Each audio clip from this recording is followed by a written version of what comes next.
Les questions, c'est comme mes fesses sur la lunette des chiottes, c'est moi qui les pose. Nom, prénom, profession. Marcel, c'est vraiment l'enquêteur par excellence. C'est un peu le côté flic, qui est d'ailleurs une vraie compétence du GEPAN aussi, qui a été développée au fur et à mesure, celle d'interroger les témoins. Bon, et donc, il était comment, ce vaisseau? Très grand. À un moment, on se disait c'est le détecteur de mensonges, quoi. Parce que quand quelqu'un vient pour raconter si c'est une soucoupe volante, c'était pas mal d'avoir quelqu'un qui pouvait en 2 secondes savoir si t'étais sincère ou si là tu nous fais perdre notre temps, quoi. C'est un esprit rationnel, son tempérament, je crois. Il est assez cartésien. Il croit pas du tout à ces ovnis, voilà. Il penserait plutôt à des secrets militaires bien gardés. Le complexe militaro-industriel, la 5e colonne, on n'en sait rien. En tout cas, des gens qui ont intérêt à pas laisser des témoins gênants dans la nature. Un complot qui s'organise, militaire, du gouvernement, qui sait. Pardon Marcel, mais si à chaque fois que quelqu'un a une idée, vous répondez complot, secret des Templiers, c'est sûr qu'on n'ira pas bien loin. Non, mais attendez, il se fout de ma gueule, lui. Bon, merci à tous. C'est vraiment le complotiste. Voilà, c'est quelqu'un c'est un ancien DRG. Voilà, donc à lui, on lui a fait pas. Et voilà, c'est toujours celui qui est très prudent et qui va toujours dire, mais c'est l'armée qui est derrière tout ça. Voilà, qui va réussir à le prouver en plus. Pourquoi tu veux pas qu'on regarde dans ton satellite, sac à merde? Tu bosses pour la CIA? Je suis sûr que c'est lui qui est derrière tout ça. Pour moi, ce personnage de Marcel, c'était un peu le capitaine Haddock, quoi. C'est-à-dire cette espèce de personnage bougon, tout le monde en guerre avec tout le monde, mais en même temps incroyablement attachant.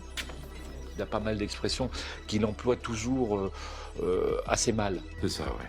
Et ma grand-mère, c'est les Beatles. Cette façon, en fait, d'utiliser des expressions qu'on connaît tous, mais qui ont un petit peu disparu. C'est toujours le même char, les extraterrestres, c'est pour nous dindonner. Un espèce de langage très populaire, mais très poétique. Elle essaie de nous emboucaner. Et puis, il y a eu cette espèce de coup de foudre incroyable pour un homme.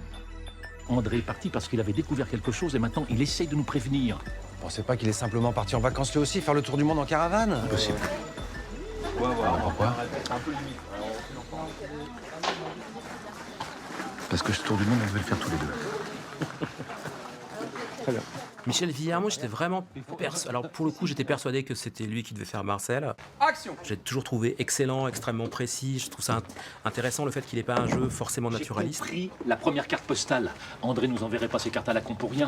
J'ai essayé de contacter Gilbert Mérou. Il est parti faire du deltaplane dans le Jura, comme ça, du jour au lendemain, comme Pernichon avec sa cure thermale. 2 témoins qui partent en voyage pile en même temps. Ça vous paraît pas bizarre? Avec Marcel, comme on a à peu près le même âge et qu'on est un peu dans le même... on a beaucoup de scènes ensemble et qu'on fait des enquêtes ensemble un peu de façon rapprochée, c'est vrai qu'il y a même des scènes de confidence. Enfin, on sent qu'une amitié se noue. Entre nous, ça a été tout de suite très vite, très fort. Alors, quand il est parti, mais j'ai pensé que c'est parce qu'il m'aimait plus. Au départ, il y a un lien hiérarchique qui est très établi. C'est Melville de chef, quoi. C'est lui l'ingénieur en chef.